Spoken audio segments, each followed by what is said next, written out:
Na celoslovenských dňoch poľa sme mohli vidieť novinky od výrobcu traktorov Zetor, ktoré na akciu priniesol predajca Morov Agri. Reč je o novej Rade 5 a Rade 6. Model Zetor Proxima dostal nástupcu Zetor 5100, ktorý sa predstavil len pred pár týždňami. Ide o traktor dodávaný tureckým výrobcom Hatat. Jeden z prvých kusov zamieril rovno do výskumného strediska Zetoru, kde sa podrobuje dôkladnému testovaniu a skúmaniu. Rada 5 prišla na trh s meškaním a v staršom kabáte, no v najbližšom čase sa dočká faceliftu. Dostane novú kapotu a kabínu v štýle Pininfarina, na aký sme pri moderných Zetoroch zvyknutí, spolu s ďalšími technologickými vylepšeniami. Na výstave sa však pozornosť sústredila na Zetor 6170 z nového radu 6. Tento traktor je v podstate skladačkou z tých najkvalitnejších komponentov, nájdeme v ňom nemecký štvorvalcový motor Deutz s výkonom 131 až 171 koní a nemeckú prevodovku ZP. Tá ponúka 5 mechanických skupín a 6-stupňový powershift, čo umožňuje plynulú zmenu rýchlosti aj pod zaťažením.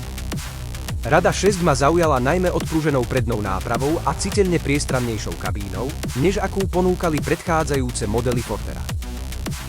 Traktory sú vybavené multifunkčnou pákou, ktorá slúži na ovládanie smeru jazdy, automatického radenia prevodových stupňov, zdvíhanie zadných i predných ramien hydrauliky a zároveň stlačením tlačidiel aktivuje tempomat otáčok motora alebo súvraťovú automatiku.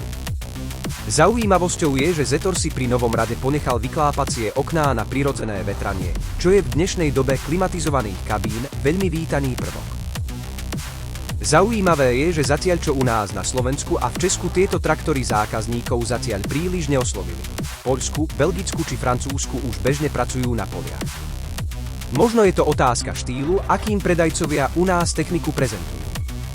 Kým v Poľsku sa díleri snažia o zákazníka aktívne bojovať, u nás táto ochota a trend zatiaľ chýbajú. Za mňa je Rada 6 veľkým skokom dopredu, veľa vychytávok, ktoré Zetoru dlho chýbali, je tu už v štandarde. Je len škoda, že takýto traktor neprišiel na trh oveľa skôr. Pýtam sa vás, čo si o tom myslíte? Je podľa vás dôležitejší jednotný dizajn, alebo to, že Zetor si kvalitu tureckého výrobcu u modelu 5 prísne kontroluje vo vlastnej réžii? A na záver, ak sa podarí všetko podľa plánu, čoskoro by sme mali vidieť aj ďalšiu novinku, ktorá má ambíciu stať sa najsilnejším Zetorom v histórii.